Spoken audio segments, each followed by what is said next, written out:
Derniers instants pour Jean-Louis au milieu de ces plantes multicolores grand place. À la fin du mois d'octobre, cet horticulteur bien connu des Bruxellois arrête son activité dans le centre-ville. Ça devient très très lourd, à tel point qu'à certains moments j'en ai la gorge serrée, que je ne sais plus m'exprimer.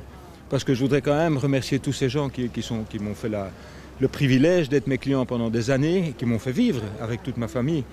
Et je dois les quitter comme ça, c'est difficile à vivre. Oui. Difficile aussi pour les clients habitués à cette tradition familiale, vieille de 160 ans.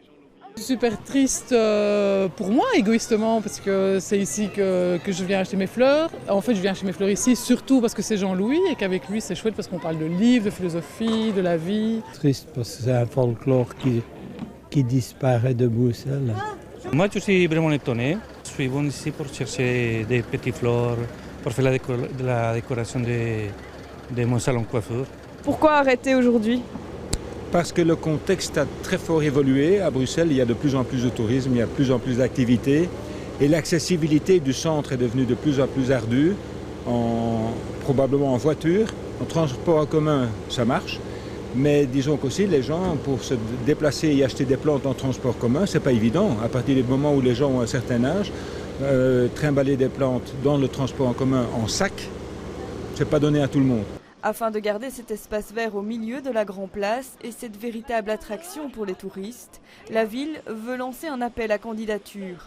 Et pour préparer son successeur, Jean-Louis a quelques conseils. Il faut pouvoir cultiver soi-même et assurer la production, parce que sinon, financièrement, c'est irréalisable. Puis, il ne faut pas habiter trop loin. Il faut faire le trajet tous les jours. Et comme je vous dis, avec les difficultés qu'il y a, il faut quand même que ce soit réalisable. Et ce qu'il faut surtout, à mon avis, c'est ne pas regarder sur ses heures de présence. Habituellement devant l'hôtel de ville de 6 à 17 heures, Jean-Louis continuera de vendre et de cultiver uniquement à Dilbeek. Les habitués pourront donc toujours lui lancer des fleurs pour ses talents d'horticulteur.